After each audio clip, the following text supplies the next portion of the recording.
Hi, everyone. Welcome to the Art of a Peaceful Mind. My name's Kim Root. I'm your host.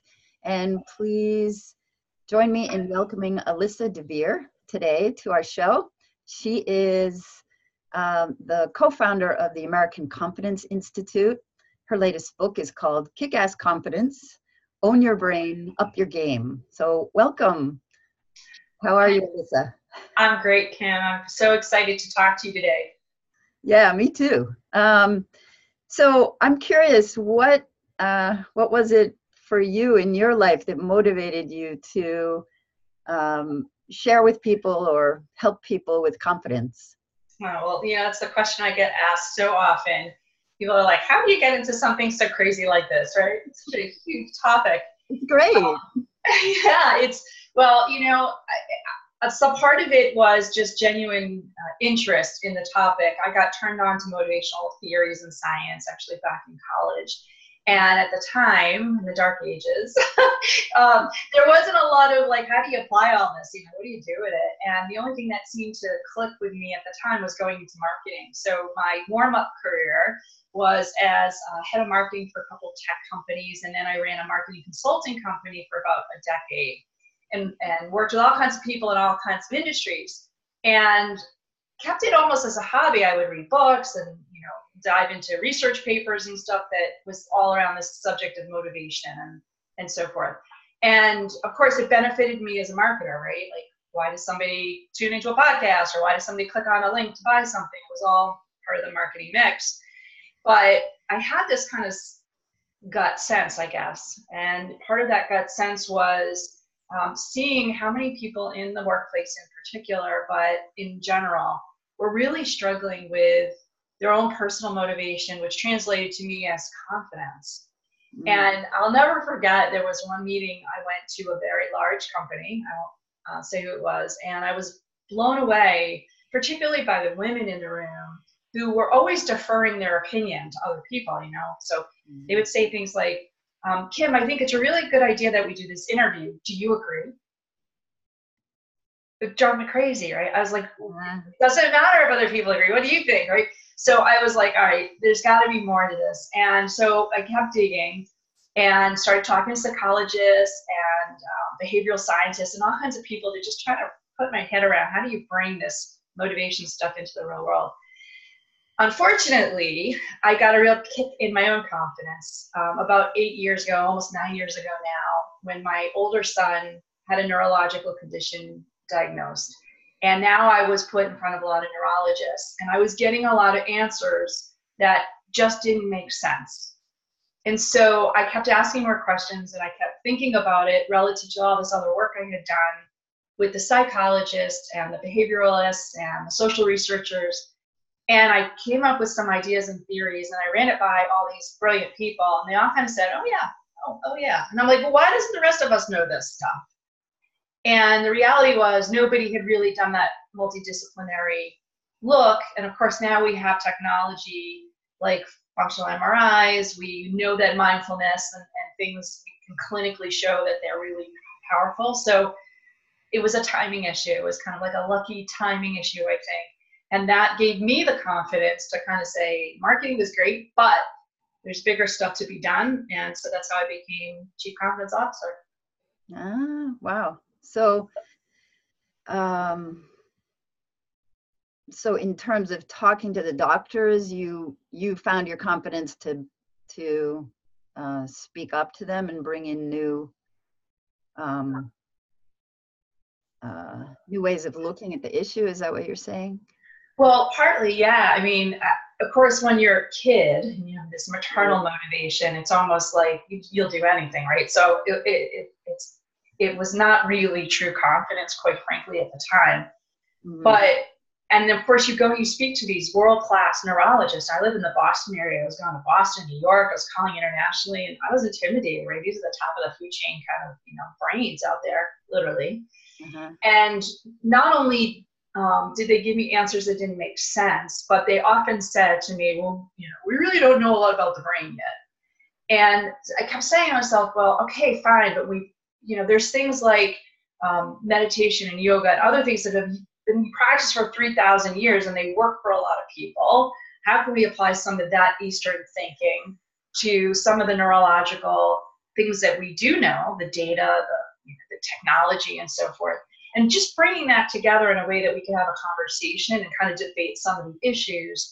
I felt like maybe that's partly my role in the universe, is to have the ability to bring these different perspectives together in a easy enough way that everyone can participate in the conversation. Subsequently, when I went out and tested and interviewed and surveyed, we've done thousands and thousands of people research now, right? Just talking in online surveys and what have you. It just validated everything in a, shall I say, scientific but also very practical way, that every human being, including those neurologists, have real confidence issues. It wasn't just the woman in that meeting or me or you or anybody. It was everybody. So, I think that's what gave me the confidence that whether you're talking to a neurologist or you're talking to a celebrity or whatever, we're all human, and we all have our fatal flaws and we have our strengths and weaknesses, and we're all human. Yeah. We don't know everything, right? Right. So, yeah, good discovery. It's very true. It's kind of an obvious thing, but when, yeah. So, so now you're a very popular speaker. I heard many people talking about how much they love you and are inspired by you. And and then you use the science. It's not just motivational speaking, but you're really using this science of confidence or science of the brain in your workshops and in your speaking engagements, right?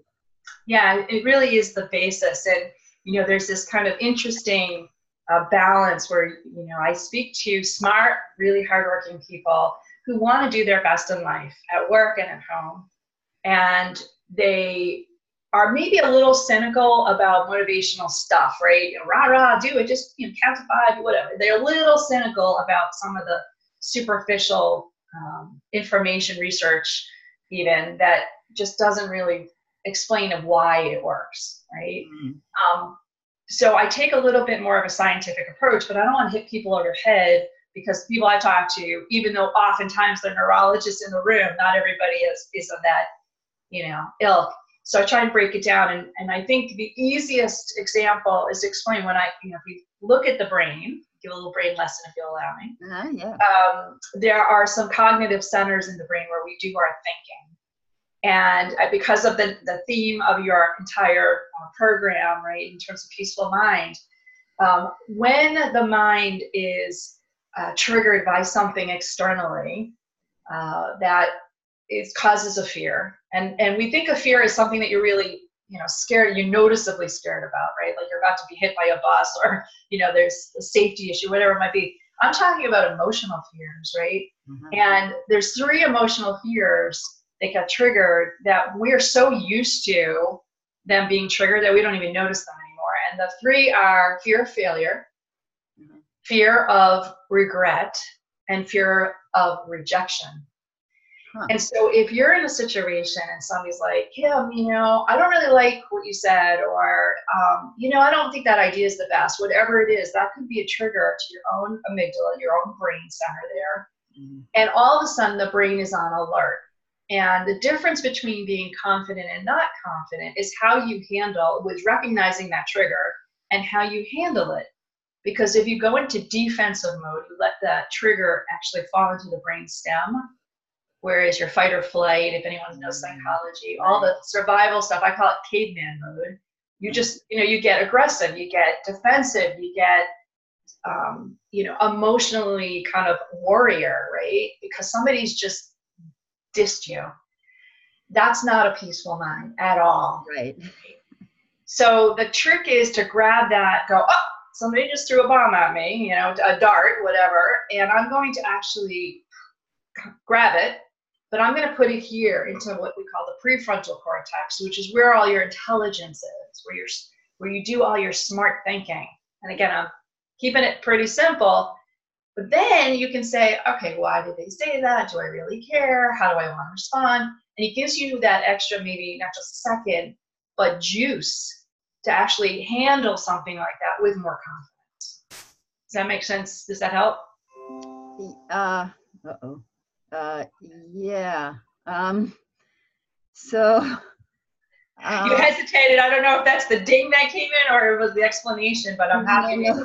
I had a ding come on in my computer, so I don't know how to get rid of it. So, so you said that there were the three fears, right? The fear of Failure. Failure. That's the first one. That's the biggie, right? Right. Fear of regret. Regret. That one's interesting to me. I never really thought about the fear of regret because it's not in the immediate time. We're fearful about regretting something later, right? Well, you're fearful that you're going to do something that you're going to regret or not do something you regret. And yeah, it is more subconscious, but it's in there, it's processing. And one of the many fascinating things about the brain is that your subconscious is really fast and really active. My guess, because nobody really knows, that the subconscious probably has maybe 75% more activity than actually your consciousness. Like, for example, when some people say, trust your gut, right? We trust your gut, and you're like, yeah. Reality is that your subconscious is processing stuff, and because your thinking brain, your conscious brain, is not seeing it, recognizing it, not mindful of it, whatever word you want to use for that, it's something that your brain is saying, hey, pay attention. So it sends it to your gut. It actually does. There's a neural pathway right between the two. Yeah. So there are things that happen in the background that we don't always recognize in the foreground, but they create that decision path. What I'm going to do, am I going to react or am I going to be thoughtful, mindful, and deal with this better? If you allow me, we just had a perfect scenario. I was kind of giggling inside because with that ding on your computer, that's a trigger, right? That's a trigger. It's like, oh my God, what am I going to do, right? Like, oh my God, blah, right? So a natural reaction, and when I say natural, 99% of the time, 99% of people who do this, exactly what you do. You're like, oh, what do I do, right? But you're like, okay, wait, a ding came in. We're still talking. It's all good.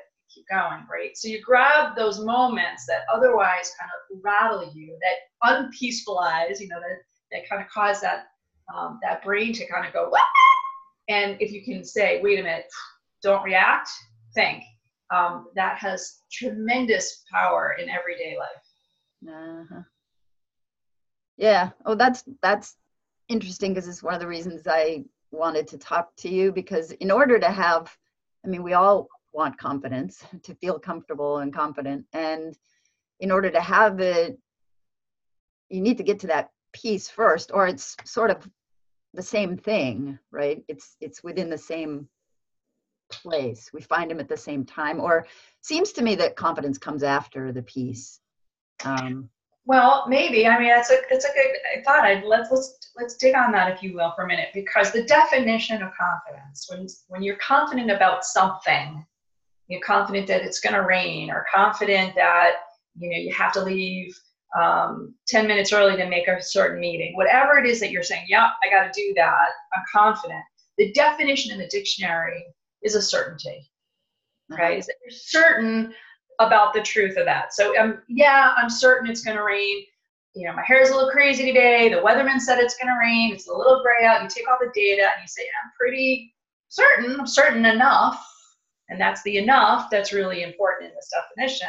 But I'm certain enough that it's going to rain. So the question then becomes, well, what am I certain enough when it comes to myself, as in terms of self-confidence or personal confidence? And goes back to what you were saying. I think that we define it at the Institute is when you're certain about your values and who you want to be, not what you want to be, but who you want to be, and then what you really need and want, right? And that drives a peace, right? A PEACE. It drives peace in who you are. I'm like, this is who I want to be. This is how I want to act. And this is subsequently what I really need and want. And I'm going to go for those things. And that, I think, I could argue that they're kind of they have to work together, right? You have to get to that point to have peace, and you have to have the mindfulness, the peace to get to that point. Mm-hmm. So, right, because in order to be able to pay attention to that sense of do I feel inside that it's going to rain, or does it look like it's going to rain? Rather than thinking, oh my God, what if it rains, and what if it doesn't rain? It could go any way, you know? So yeah. Thought about it. Yeah, I don't know what's the cart and the horse in that, but you know, I think at the same time, one of the things that is really refreshing is that when we are mindful, when we are aware, self-aware, and these are all synonymous, of who we are, what our strengths and our weaknesses are, what our faults and our brilliance is, we can start to accept what is important to us and what we want to fix, what we want to improve. That's where I think you get the peace. I think there's this misconception that people think that you're gonna, you find peace. Like all of a sudden it shows up and you're calm and everything's good and you know what you want. No, it's a journey. It's part of our life. I want to say expectancy, but it's part of what is expected of us as human beings, really, is to figure out who we are, carve that, space. And in the process of doing it, I think the process actually brings peace. It's when we don't do anything, we sit there and let the world kind of happen to us. We don't take control of our brain, let alone the environment. We were joking before we logged in, we were turning off our phones, and I said to you, I think that's about all I can control, right? That gives me confidence, knowing that everything I can control, I have managed to my best of my ability. That's peace. Mm-hmm. Does it mean you're going to get a ding on the computer? My dog's going to bark? No, I mean, who knows, right? Yeah. But we had confidence coming on that we controlled what we could. So, again, I think it's the process of getting to that point where you know your values, and that process gives not only peace, but it gives you confidence. Yeah. So I talk about the brain in my yoga classes, and so talking to you, it seems like it's anyway, there's different ways of looking at it. I always talk about coming into the body, and that's when you come into the body or feel your body or make sensation in your body, and bring your attention to that, then that quiets down the thinking. So it's a little different than what you're saying, but it quiets the thinking and brings you closer into the center in the brain stem where it's more quiet. It's my way of looking at it. It may be not the scientific way of looking at it. I'm not sure, but anyway, it makes sense. Well, think of it almost, it flipped over, okay? Because your brain stem is actually very active in when I'm in yoga. I go to yoga a couple times a week. I'm worried about falling over and how hard this pose is and how much it hurts, right? And that's all brainstem activity. And again, it's that pinging of the triggers of the amygdala that's sending out alerts. It's going, oh my God, you're going to fall over. You're going to look like an idiot. You're going to fail. You're going to be rejected, so to speak. And people are going to look at you funny. It's all of that noise, and it falls into the brainstem. And when the brainstem's in control, you have no control. So here's a perfect, beautiful example for my fellow yoga lover, is when you tell people to breathe. How many times in a class you tell them, focus on your breath? Right. 5 times, right? And breathing normally is an autonomic function. We don't think about breathing. Right. Just go about our day, we breathe, our heart beats, we sweat, we do things that we don't have to think about. All of that's in the brainstem. All of that autonomic, as it's called in science, autonomic function is in the brainstem. When you say breathe, and we go, I have just, right, it's a beautiful thing. I have just taken control of my brainstem. And I've actually taken that breath function out of autonomic mode, and I put it here. And when I put stuff here, this is actually the quiet. Yes, it's your thinking place, but it's where you have thinking control. When it's in your brainstem, you're actually not in control. That's when you're starting to worry and everything's kind of firing very fast. If something were to come that was like, say you were in yoga class and you really were about to fall over, you don't have time to think about, do I tuck and roll or would I put my arm? You just fall, right? Mm-hmm. All that activity actually goes right into your nervous system. It's what's called a short neural pathway, and it's like you don't have a chance to think about it. Boom, done. But again, brainstem's here, boom, down into my body, fall, catch myself, right? The opposite is what you tell people to do, is breathe. Breathe because I'm now taking control of an autonomic function, and I'm focused on that and not focused on falling. So that's the piece that you actually get from a neuroscience perspective, neurological perspective, is when you tell people to breathe. And I use that example sometimes to say to people, it's great in yoga class, but guess what? When you're in a meeting or you're dealing with somebody who, you know, you go travel at the airport and you just came back from Thanksgiving travel and it's crazy and people were rude. Anytime you get a trigger that you're like, oh, that breath helps always for the same reason. Mm-hmm. And that's a conscious thing is what you're saying, or a thing from the frontal lobe. Right, right. So you were giving absolutely perfect advice. Just tell them to do it all the time because it'll make a much more peaceful world. Yeah, right. We need to all be at peace so we can have a peaceful world. Oh, amen. You know, it's funny when you ask the first question, you know, I didn't start out with this mission, but the more and more I've been doing it for years now, it really is this, you know, confidence. When people are confident and they feel good about themselves, they infect other people with confidence, which is part, again, of the neurological effect it has. Right. So, you know, when I feel confident, I can give it to other people. If people are feeling more confident about themselves, I do believe it's going to be a more peaceful world. And that motivates me now more than anything. If we can have a good impact on the world with something like this, it's a beautiful thing. Yeah, that's why I'm so passionate about this. So, yeah, that's great.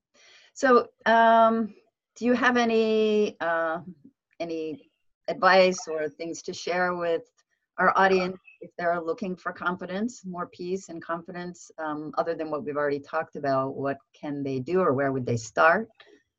Oh gosh, well, thank you for that. Well, of course, we've kind of dabbled in a couple of different areas. There are a lot of free resources on the AmericanConfidenceInstitute.com website. There's lots of interviews like this that I've done, but there's also all kinds of research. We have a whole library if people really want to dig into it, a couple of books out there, as well as all kinds of video and podcasts and stuff. So that's a pretty good place to look if people are interested. As you mentioned, I do a lot of keynote speaking, a lot of workshops, and I'm all over the place. And there's a calendar on the website too. If there's one in your area, you want to come as a guest, sometimes I get guest passes, so I'm happy to extend them when possible. And of course, if any of the listeners, viewers are you know, in organizations that you think a workshop would be helpful, I do workshops all over, academic ones, nonprofit, and of course, corporate, big and small. So love to talk to people about bringing some of the knowledge and peace to their environments. Okay, great. And let's see, anything else that you want to share? The gift. Free gift. Yes. Your book, Kick-Ass Confidence, right? It is. Except now that I'm holding it up, I'm looking on the monitor. It looks backwards. I hope on the recording it flips its way around. But we agreed that anyone who wants a copy, the electronic copy, it's a PDF of the book. The book itself is on Amazon. There is an audio book also, which is actually newer than the book itself. So if you're an audio person, grab that one. But I'm happy to share a PDF with anyone who writes to me or goes to AmericanConfidence.com / and now I can't remember the URL. Let's say it's Peaceful Mind, and I will make that happen. AmericanConfidence.com / Peaceful Mind. See, I can't control my own disorganization. I apologize. But we can do Peaceful Mind. Does that work for you? Yeah, that's great. So it'll be available for them to click also. So perfect. Wonderful. So thank you so much for being here with us. And that's so fast. I love what you do. So needless to say, thank you for having me. Thanks, and let's keep making a more peaceful and confident world for everybody, right? Namaste to that. All right. Thank you. Have a great day, Alyssa. You too, Kim. Thanks. Bye, everybody.